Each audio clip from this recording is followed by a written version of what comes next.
Welcome everyone to this webinar, which covers the Community Pharmacy Consultation Service. We realise how busy it is for everyone at the moment, so we're going to try to keep this webinar to about half an hour long, but then we'll stay behind to answer questions and queries at the end. Okay, so what are we going to cover today?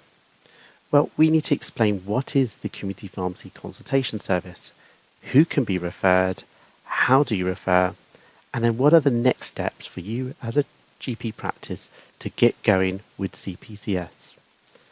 Right, so let's start by showing a video that explains more about the CPCS. Referring patients with minor illnesses to community pharmacies can help to reduce the pressure on general practices and other parts of the NHS. The NHS Community Pharmacist Consultation Service, or NHS CPCS, provides patients with a same-day consultation with a pharmacist at a time and place convenient to them. Since October 2019, patients have been able to access this service via a referral through NHS 111. Now, with 94% of all NHS pharmacies in England registered to provide the CPCS, general practices across England can also start to offer referrals. The CPCS is proving very popular with patients, pharmacists and GPs who are positive about its convenience and speed of access. So far, more than 200,000 patients have been helped. Pharmacists are experts in the use of medicines and can provide advice along with quick and effective treatment for a wide range of conditions. Around 90% of patients referred by their general practice are helped successfully by the pharmacist they see, without any need for an onward referral. At general practices, the service will normally be accessed through a member of the reception team, usually the first person the patient speaks to. Patients are asked a few basic questions about their condition, and where appropriate and with their agreement, the practice reception team will refer the patient for a consultation for minor illness with a pharmacy of the patient's choice. In some general practices, this may all happen electronically. A range of minor illnesses are commonly seen through referrals to the CPCS, such as sore throats, aches and pains, sore eyes, upset stomachs, allergic skin reactions, and mouth ulcers. The consultation can be carried out over the phone by video call, or the patient can visit the pharmacy where necessary.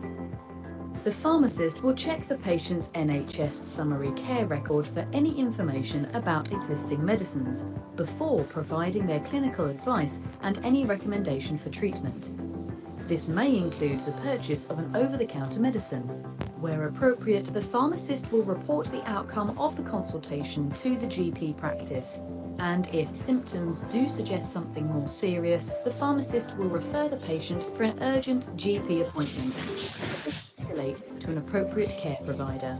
Most people are within easy reach of a pharmacy, and with many open in the evening and at weekends, the NHS Community Pharmacist Consultation Service is offering increased and treatments for patients who may have an urgent or complex need. Okay, so if everyone can also go back onto mute, that would be really helpful. Okay, so obviously you may feel that that's a promotional video and telling the positives. We'll go into some more of that detail later through this presentation, but it launched in 2019, initially with NHS 111 and 111 online sending referrals. So things like, you know, repeat prescriptions running out or things like that. And then since 2020, it evolved to actually take on referrals from GP practices. So if we're starting to do this in Ealing, we're not new. It's already been happening for a couple of years in different settings. And here you can see some of the aims of the service. So it is trying to help give us capacity to send patients to the pharmacist and keep GP or other appointments in our practice for other patients that might need our skill sets more. But beyond that, there is actually this journey of building relationships with the community pharmacists, which that video I don't think does highlight.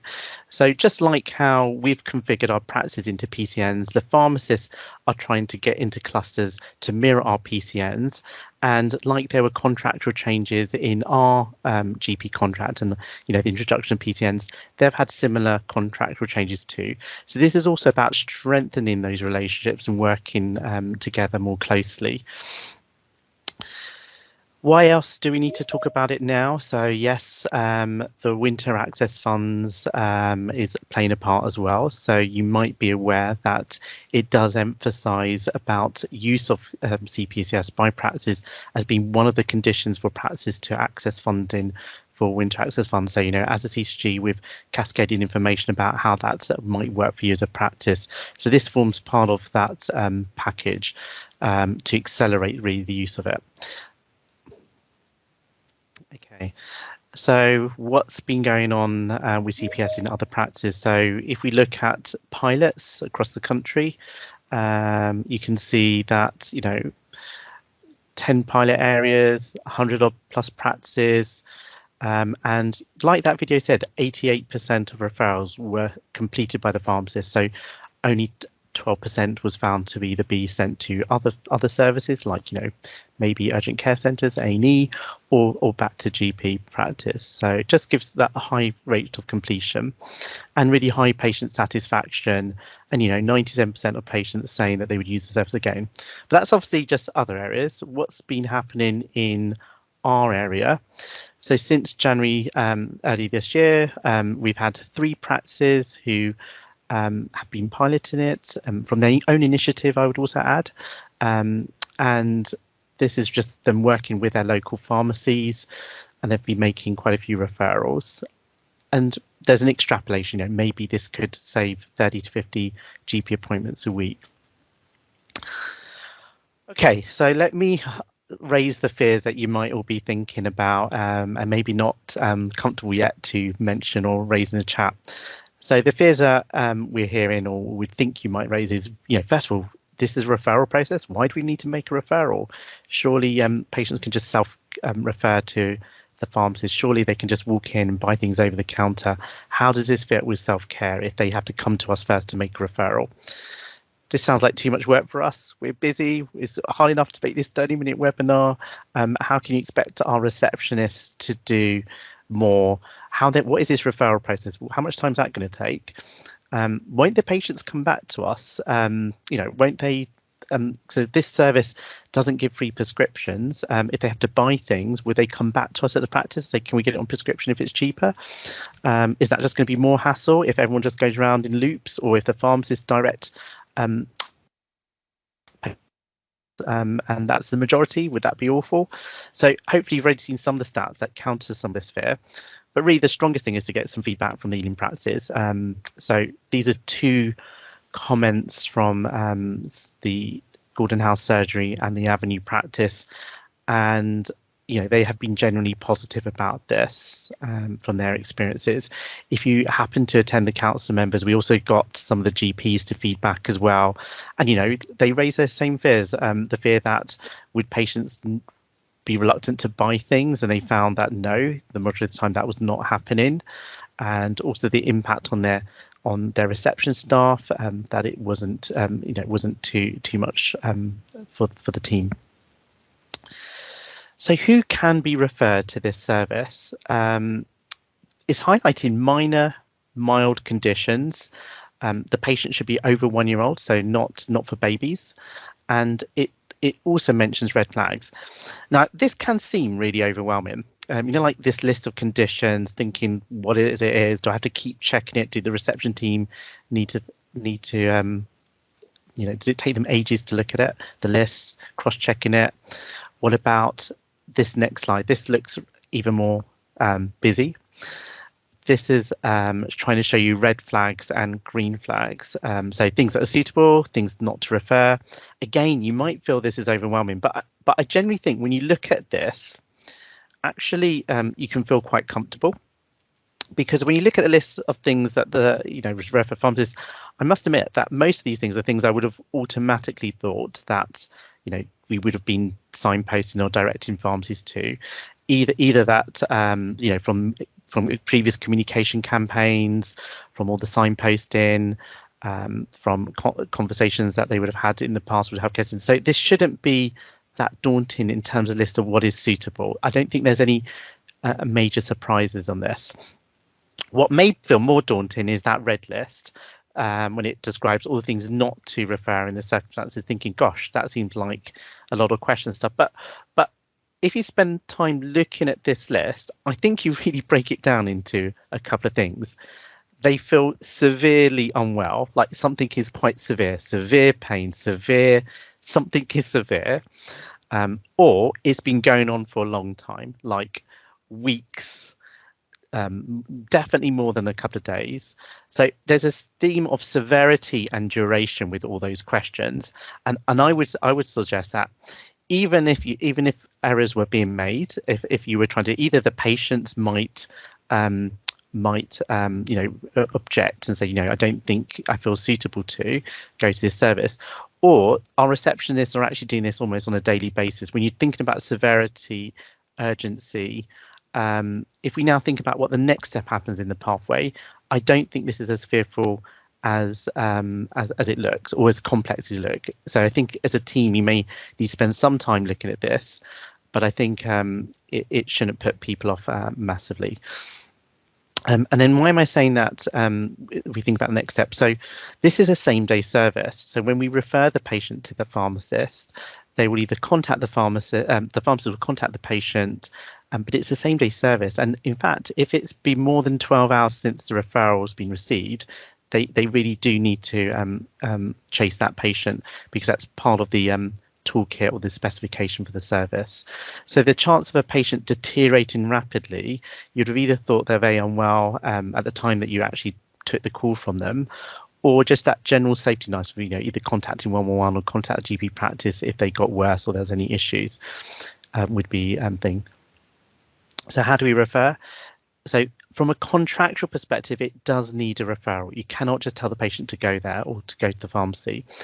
And I know that may seem frustrating, but I can see some of the governance behind that, because it does affect the funding or the income for the pharmacist. So if it was endless and there was no checks and balances, maybe the NHS would feel a bit uncomfortable about that at the beginning, that there needs to be a referral in. Also, that patients might say that they've been referred by their GP, but they hadn't, and actually then the pharmacist is having to negotiate when they think it's not appropriate that they've come there. So I think for multiple reasons, patient and system-wide, that referral is needed. And then how do we direct that referral? How do we do that referral? I'm going to show you that technical process that we've done in a moment, but the main thing is just to emphasize, you cannot direct patients to a particular pharmacy. We as GP practices cannot direct that flow. So normally if that patient already has a nominated pharmacy, you'd probably mention that as just to check with them, is that their preferred choice? But if the patient's not sure of choice, then normally you would just mention or offer the two closest pharmacies to their preferred location. And that might be that they're at home, potentially might be they're at work or somewhere else, and you're thinking about what could be the best location for them. How do you refer? So there's a national toolkit that tells us how to operate this referral process, and it gives us two options: referral by NHS mail and referral by a suitable IT platform, really. So if we look at the NHS mail route, really we're talking about a System 1 form that is emailed across to the pharmacist. This is what the Ealing practices have been doing so far that have already started. The pros are probably this is the quickest for the practice to get going. You don't need logins to a separate IT platform. You don't need training. You don't need the receptionist to run two different systems. So maybe there's less barrier to actually get going to make referrals. Maybe pharmacies might receive more referrals initially using this system. And there's also no additional costs, although there's the cost of CCG time, IT teams time to get us going.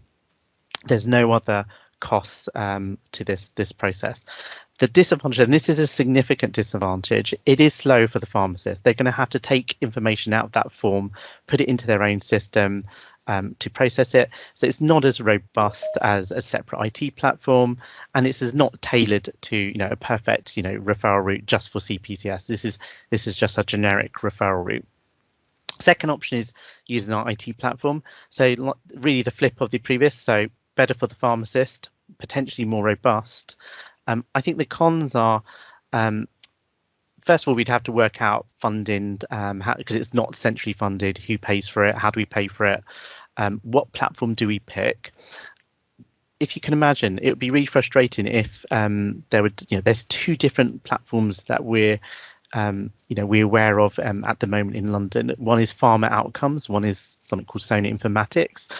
You might remember Pharma Outcomes as really behind Pinnacle and all the COVID vaccination data entry.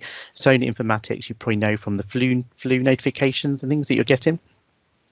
But the issue would be that if different PCNs, different pharmacists pick different products, you as a practice might end up having to then juggle 3 potential referral plans, which is, some pharmacies you might have to refer by NHS Mail, some you might have to use Pharma Outcomes, some you might have to use Sona Informatics. And those platforms do have lots of screens, lots of steps. They don't have at this stage interoperability with System 1, also with EMIS in particular. I know we've only got one EMIS practice at the moment, but particularly looking at System 1, and they don't also have interoperability with each other, Pharma Outcomes and Sona Informatics.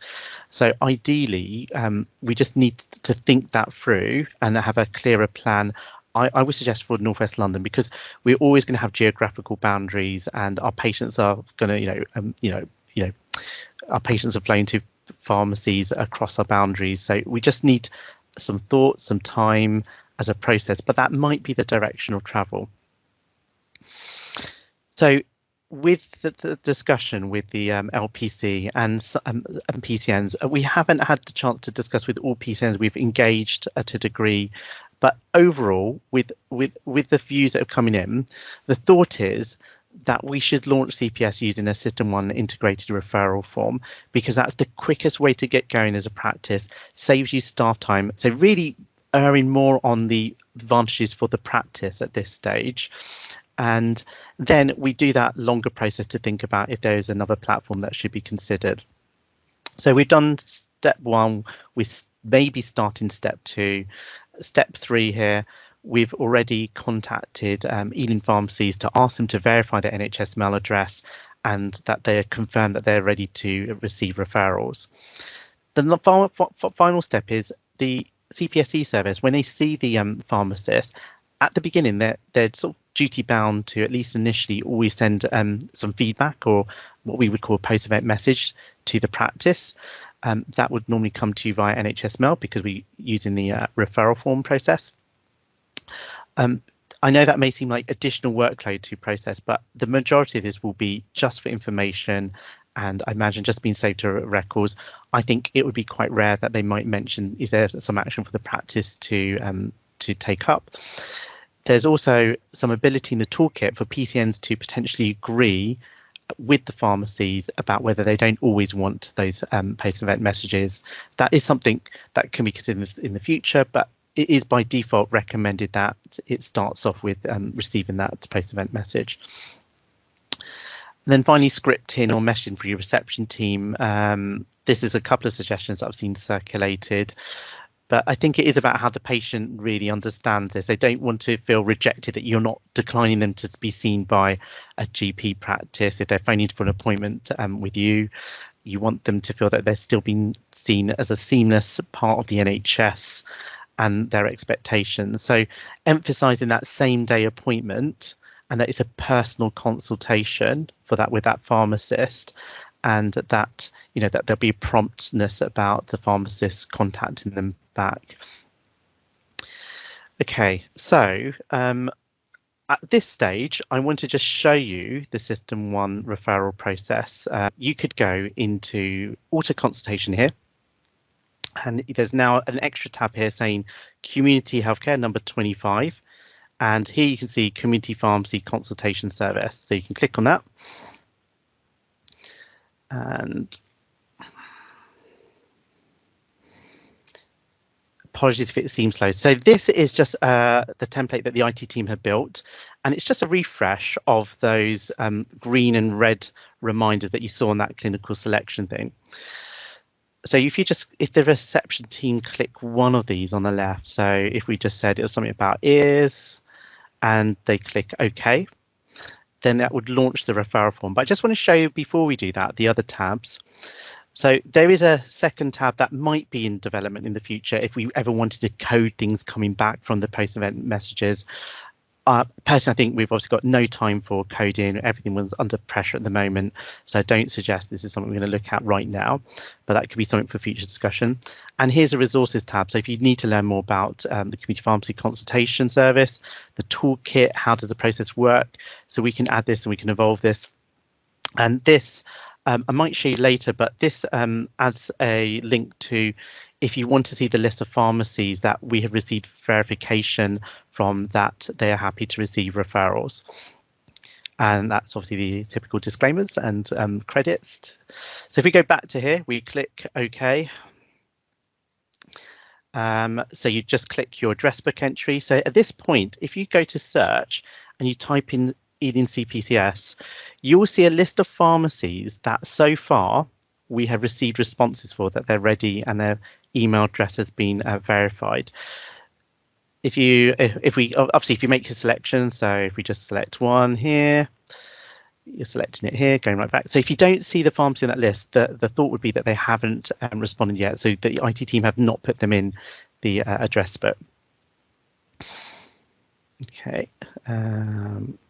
I'm really sorry. I think I've got extremely slow internet at this end. So this is not just this is not obviously how it would work.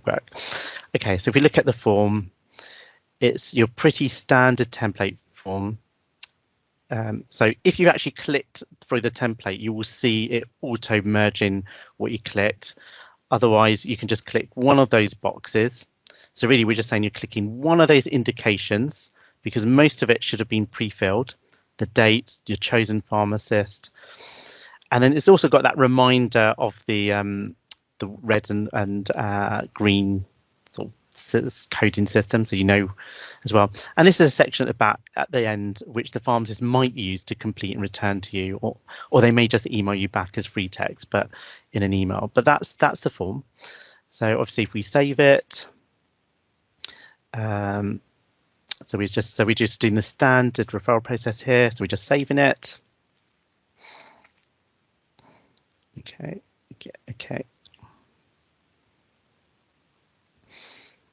And obviously, as you probably know, you right click on it, you send via NHS mail, put existing contact, and it should keep that reminder of what we found last time. So it's probably not too many clicks to go through. And do you want to send it? Okay, but obviously for the purpose of this, I'm going to say no. But then once we save the record, everything should be done. So that's that. I'm just going to lastly maybe just quickly show you that Google Sheet if it does come up. So if we look at that resources tab and you look at the Google Sheet, this just gives you the latest update on what the situation is. So this just shows you all the practices that the pharmacies that we've contacted, and if we've got a response from them, the data response, the email, and then you got if it's been added to the address book. So this is the process we're going through.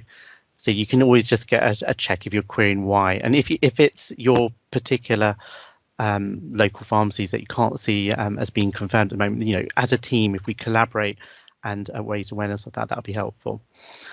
Okay, right. So I'm going to stop the system one bit. So yeah, I'm just going to discard. Okay, so let's just go to really the final next steps because we're starting to run out of time. Okay, so what are the next steps? So what we've given you a whistle stop run through of what does it mean? What is the referral process that we're suggesting? So I think we break it into 3 chunks here. So there needs to be a practice team discussion. So we've asked for one member from your practice to attend today. We'll obviously cascade these slides out. There needs to be a discussion, and clearly the reception staff are key here. So making them feel comfortable.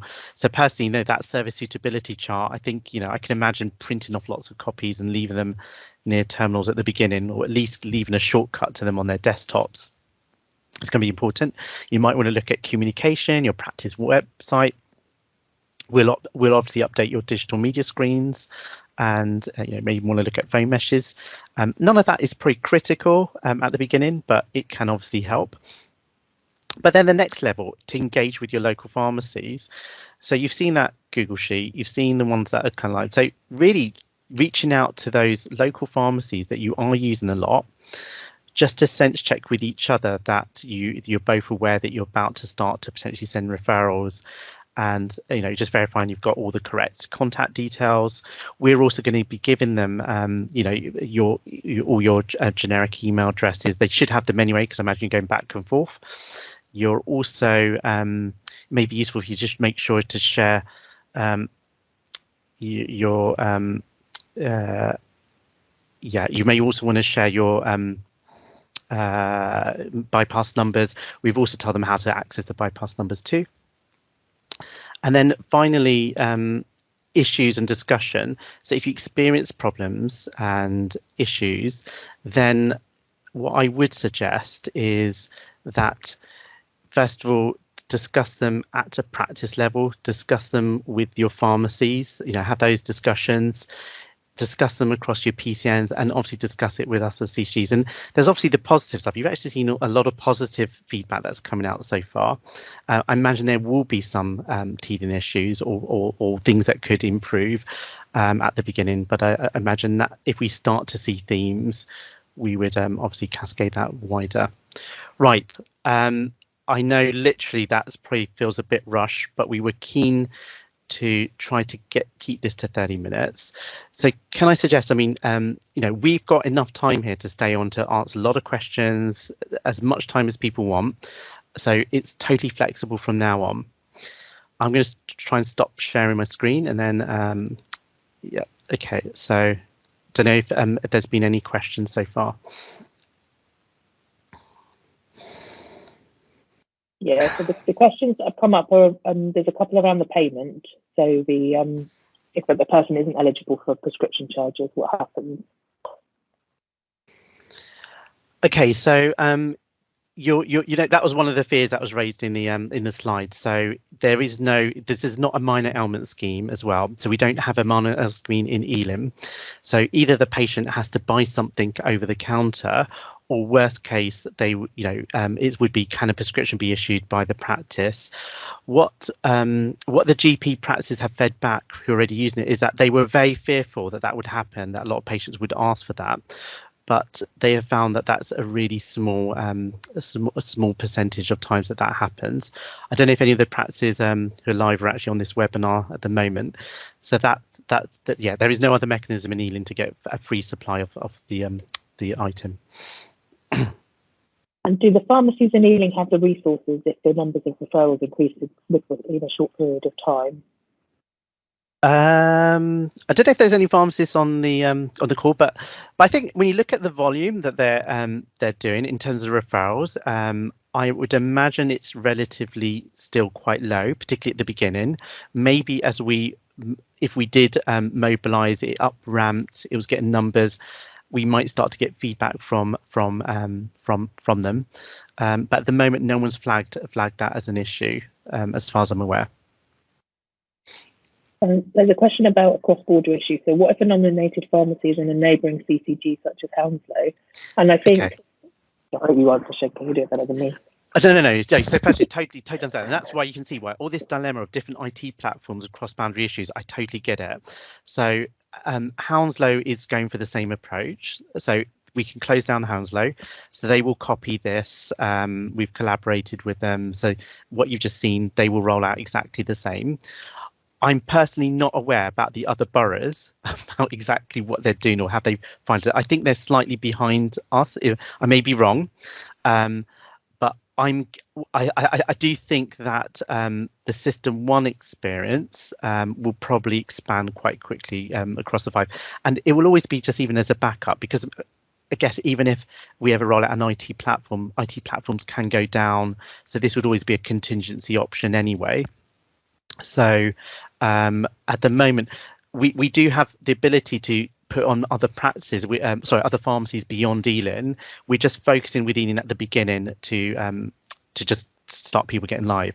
And this is just unfortunately the mapping of how PCN pharmacies are mapped to PCN in terms of general practice.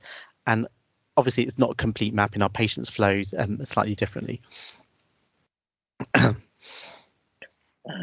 We will share the recording. From when can we start this service? Okay, you could literally start ASAP. You could technically start today. I'm not saying that you would literally go live today, but when you look at the checklist, so that referral form is live in System 1. The address book is live with those pharmacies that you've done. I think the biggest bottleneck you'll find is when you look at that Google sheet, probably some of those pharmacies that are local to you that you thought would be live and confirmed have not. And that may be your bottleneck at the moment. So those conversations and starting it, but there's nothing to hold this back from organically going live at different paces at different practices, and that's one of the reasons we've gone for this approach. It's the quickest way to go live. Cam has put her hand up. I think maybe an answer response to that. Yeah. Hi, regarding the pharmacies, so the majority of the pharmacists will be live and able to receive the referrals.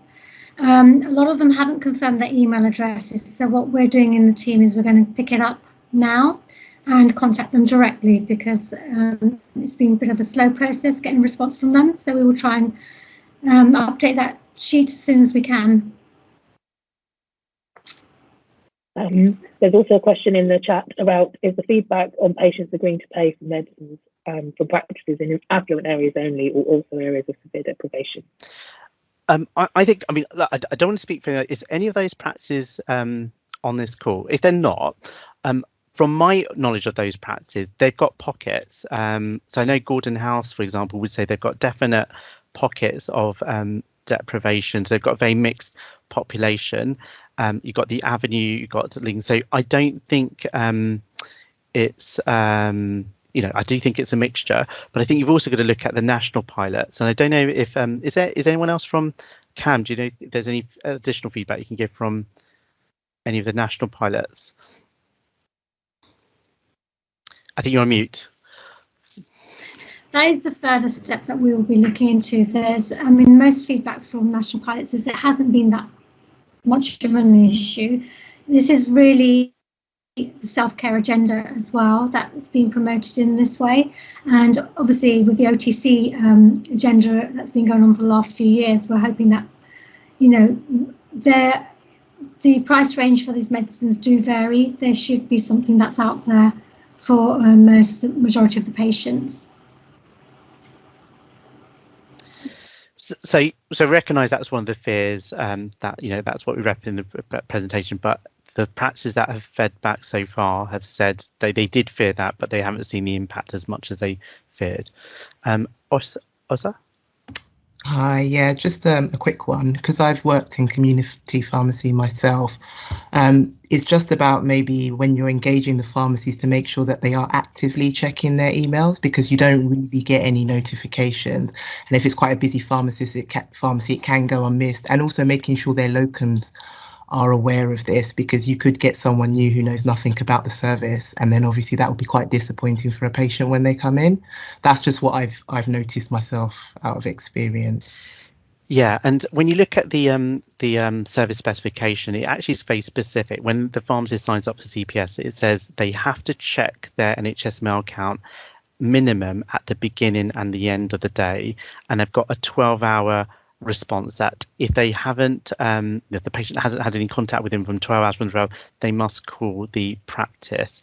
So this is a really important point, and this is why we have not populated System 1 with all those email addresses, just thinking, oh well, these email addresses we have sent to check with them. But I think it is an important point, and we will also make sure we send out a reminder to them as well, because it is important.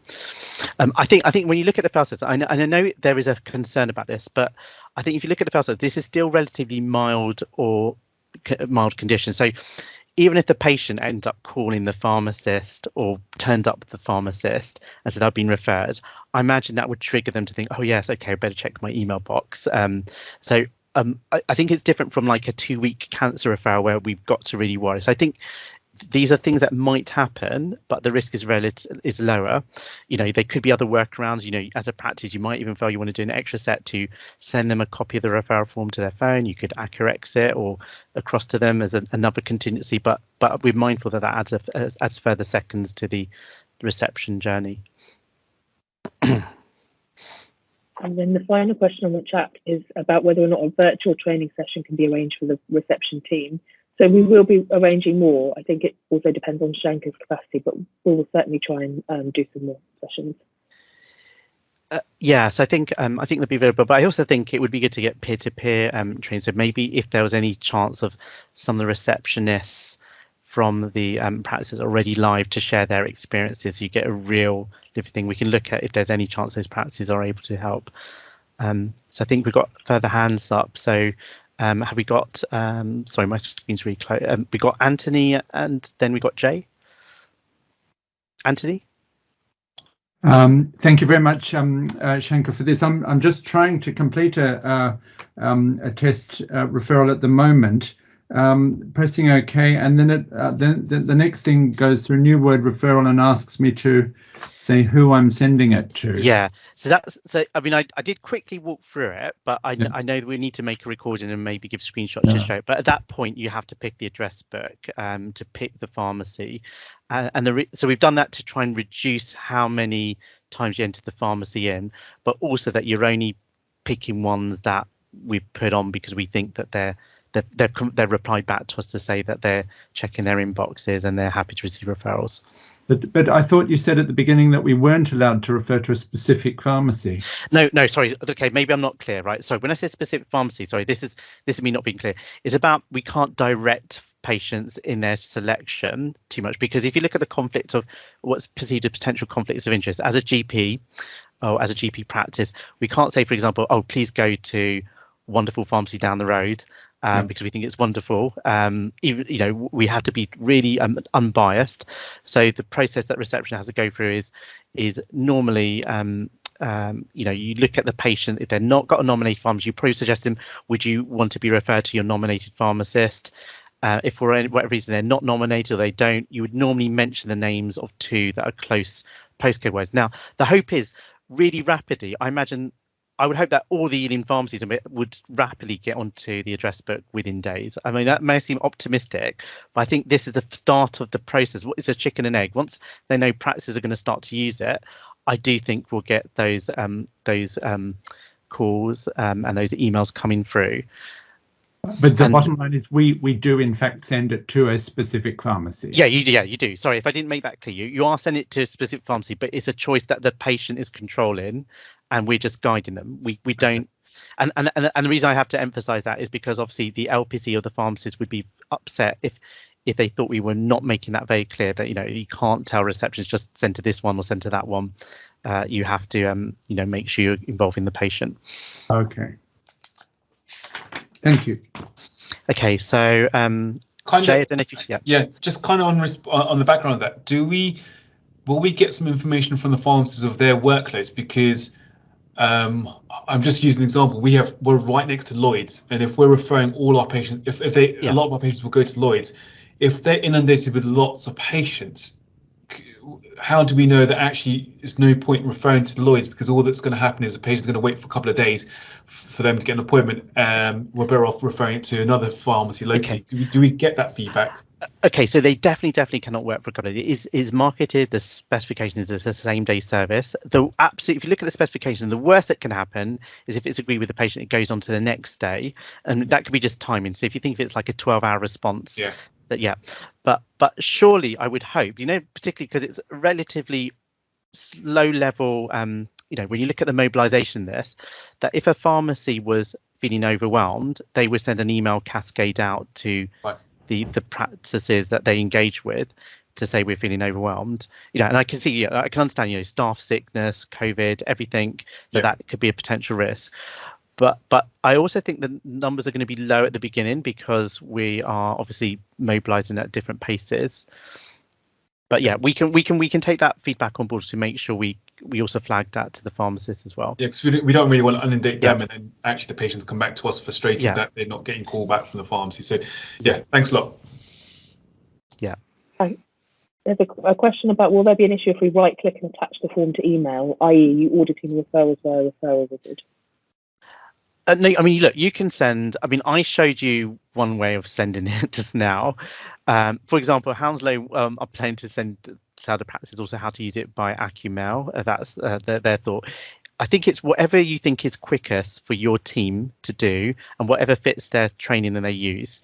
So you don't have to do it the way that I did it. You can right click, export it to Outlook and so forth. I just think it's about how many clicks. One advantage of doing it through System 1 like that is you get an audit trail on System 1 to sort of show that it was sent, whereas when you send it via Outlook, you don't see that audit trail as much. But that's you may feel is a minor point. But yeah, with AccuMail, you know, I know lots of people like lots of aspects about AccuMail, but what I can see is you've got to still populate that address book, and you could make errors, and we at this point can't populate that for you. So that's the disadvantage of the address book setup. So whereas with System 1 we've set up the address book for you. The other hope is that beyond CPCS you may find the address book entries for pharmacies useful in the future as well. Are there any other questions or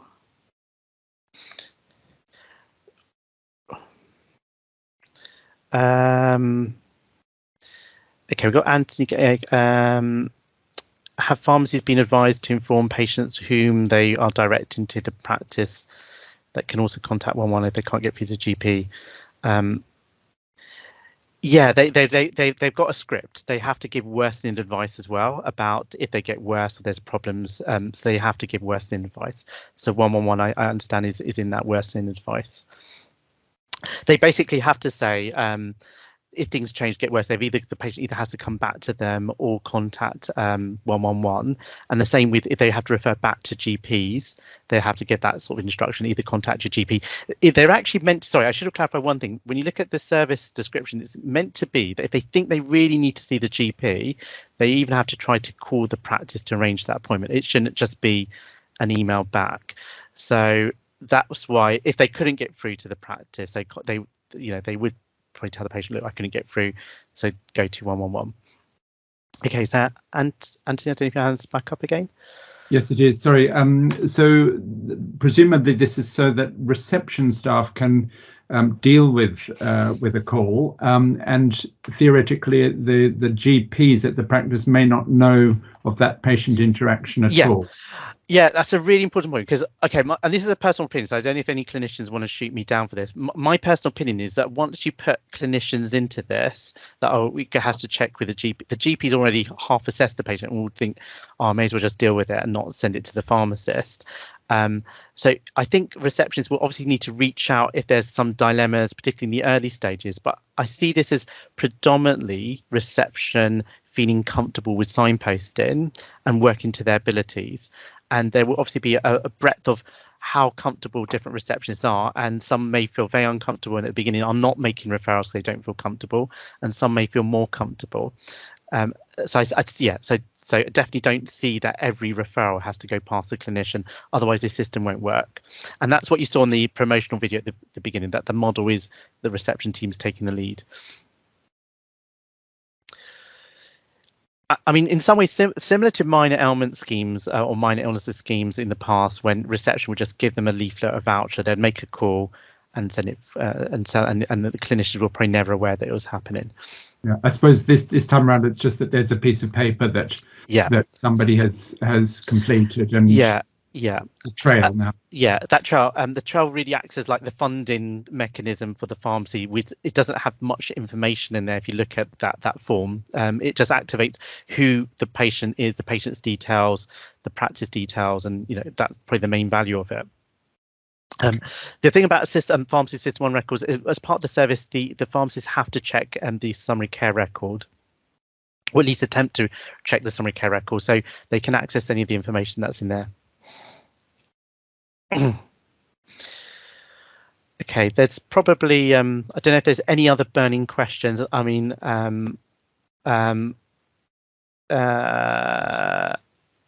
I think there's queries about, again, referral visit by right click. At this point, we're not going to be auditing the referrals sent to each pharmacy, but pharmacies and PCN networks can, you know, they will probably be keen to give you feedback on the numbers and the type of conditions they're seeing. If you do click through the template that I showed you, the through the auto consultation when you found it, then it does put a code into the record. So we might be able to do some general understanding of what kind of things are being referred to, but that's not going to be perfect because the coding is not that precise.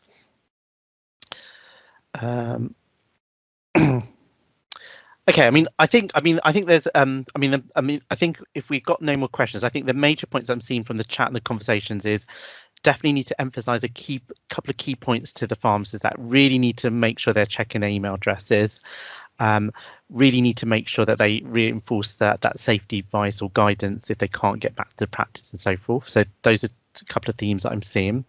I'm also seeing a theme from us that there's a request for another reception type a briefing session, which we can definitely do. It would be helpful if you could give some feedback to Finn and stuff about potential dates and timing, because we're also mindful of the pressures that people are under. Okay. Are there any other questions at this stage?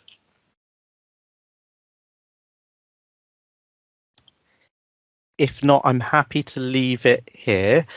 Okay, so I'm going to suggest then we can close. I just want to thank you all for attending, and we'll, you know, obviously we're here to pick up all any issues or any questions you have after this webinar. So please do come to us. So when I say us, it's obviously got myself, you've got Finn from Practice Manager, we've got the whole medicine management team, so you've got Cam, Sarah, and the rest of the team as well. And we've also got the LPC as well. Okay, thank you ever so much. Bye. Thank you. Bye.